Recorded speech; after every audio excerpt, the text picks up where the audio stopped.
on travaillait comme beaucoup de cette génération-là. Pour pouvoir se nourrir. On n'a jamais crevé de faim en campagne. Il y a toujours les pommes de terre, il y a toujours les châtaignes, il y avait toujours la soupe. C'était le matin, c'était le soir. Et un morceau de viande, c'était rare. C'était vraiment rare. Et moi, je te dis, j'avais une dizaine d'années quand j'ai commencé à manger un petit morceau de viande quand mon frère en laissait. Tu vois. Ah ouais, d'accord. Ah oui, mais ça, je m'en souviens. Mais tard, les parents, les pauvres, ils mangeaient pas. Et je suis sûr qu'ils en avaient envie. Et oui, ça fait la peine, tu vois, tout ça. Ça fait de la peine.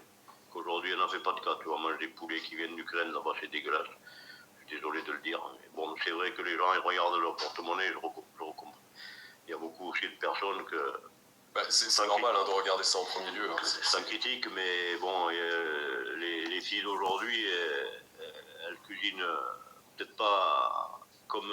elles ont peut-être pas écouté trop leur mère, tu vois. Ouais, bien sûr. Aujourd'hui, la cuisine, ça prend du temps.